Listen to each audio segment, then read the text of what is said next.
Žabe i zmija. Molile žabe boga Jupitera da im dade kralja. On im baci jednu kladu. Pljusak ih uplaši i one pobjegnu na dno. Dok su se malo ohrabrile, pomole svoje glave i stanu promatrati svoga kralja koji je plivao na vodi. Malo iza toga poskaču žabe do njega, pa ga podrugljivo pozdravljahu kao svoga kralja, ali ujedno moljahu i drugoga koji će ih znati štititi i s njima upravljati.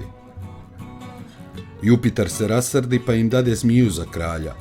Ona je počela oštro gospodariti i svoje podanike sve jednog po jednog hvatati i žderati. U svojoj nevolji obratiše se ponovno žabe na Jupitera, da im dade drugog gospodara. To često moljakanje i nezadovoljstvo razljuti Jupitera, pa svojim gromkim glasom reče: učinjeno vam je kako ste željeli, pa sad snosite strpljivo svoju nesreću.